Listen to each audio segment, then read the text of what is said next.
ఇప్పుడు పూర్తిగా మెయిల్లాగా అవ్వాలనుకున్న వాళ్ళు ఇప్పుడు ఇవన్నీ పెన్నిస్ అవన్నీ పెట్టించుకున్న వాళ్ళు దాని తర్వాత బిఎడ్ రావడానికి ఏమన్నా బిఎడ్ రావడానికి టెస్టోస్టిరాన్ హార్మోనల్ టాబ్లెట్స్ ఉంటాయి.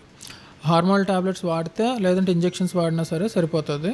మెల్లగా మీలాగా ఎలా ఉందో నాలాగా ఎలా ఉందో గడ్డ మీసం ఒక 7-8 months 1 yearలో రావడం స్టార్ట్ అవుతుంది. ఓకే. అండ్ ఒక 3 years వరకు చూస్తే అసలు మీరు మేలా ఫీమేలా అని మీ డౌట్ వస్తుంది. ఓకే. సో వాళ్ళు మేల్లా కంప్లీట్గా మారిపోతారు. ఓకే. అంటే ఇంతకుముందు మనం మాట్లాడుకున్నప్పుడు ఇట్లాంటి కేసెస్ ఎన్ని వచ్చినాయి, అసలు ఎట్లా మాట్లాడారు, ఏమైనా ఎగ్జాంపుల్స్ అడిగా మీరు చెప్పారు. అంటే ఫీమేల్ టు మేల్ కేసెస్ ఎట్లా వచ్చినాయి, ఎట్లా అప్రోచ్ అయ్యారు ఏంటి అనేది ఒక 2 examples. Female to male general దీంట్లో పెక్యులర్ కేసెస్ ఏమీ లేవు, కానీ ఒకళ్ళు బేసికలీ అరౌండ్ 20-25 years ఏజ్ ఉన్నవాళ్ళు. I think they came from Bengaluru అనుకుంటా. Very highly educated software employee. Okay. And divorced. Okay. So divorced అంటే మనం నమ్మేయకూడదు కదా.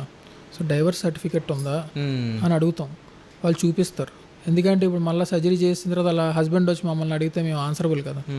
సో సర్టిఫికెట్ చూపించిన తర్వాత క్లియర్గా డైవర్స్డ్ కదా, మేము ఒకసారి మీ హస్బెండ్ దగ్గర కూడా కన్సెంట్ తీసుకుంటాం అని మళ్ళీ కాల్ చేసి ఇలా చేంజ్ చేసుకోవాలనుకుంటున్నారండి, are you okay with it, problem లేదు కదా అని అంటే ఈ సెడ్ ఓకే.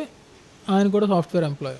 సో ఓకే అనగానే మేము ప్రాసెస్ అది చేసాము, స్టార్ట్ చేసి గర్భసంచి తీసేయడం జరిగింది. పిల్లలు ఉన్నారు, అంటే ఆవిడ అరౌండ్ 36 ఎంతో ఏజ్. ఆవిడకి పిల్లలు పుట్టేశారు, హస్బెండ్ కూడా ఉన్నారు, డైవర్స్డ్. బికాజ్ ఆవిడ కూడా చెప్పే రీజన్ ఒకటే, చిన్నప్పటి నుంచి నాకు ఉండాలని లేదు ఫీమేల్ లాగా.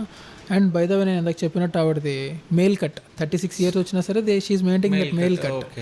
ఓకే. సో మరి కాపురం ఎలా చేశారు, పిల్లలు ఎలా పుట్టించారంటే అది రెస్పాన్సిబిలిటీ అండి. So I don't have an option. So పుట్టారు, అంతా అయిపోయింది. బేసికల్లీ మాకేమీ మధ్యన పెద్ద గొడవలు ఏమీ లేవు. But I told him that I want to transform my self. So అందుకని మేము చేంజ్ చేసుకుందాం అనుకుంటున్నాను. వెరీ ఎడ్యుకేటెడ్ ఇద్దరు. చెప్పిన తర్వాతనే విడాకులు తీసుకోవచ్చు. మరి ఆబ్వియస్లీ ఇంకా ఎలా మారాలనుకుంటే కలిసి ఉండాలని అనుకోరు కదా. సో ఆయన లైఫ్ కూడా ఈజ్ వెరీ ఇంపార్టెంట్ కదా. సో అందుకనే అది వాళ్ళ డెసిషన్ చేసుకున్నారు.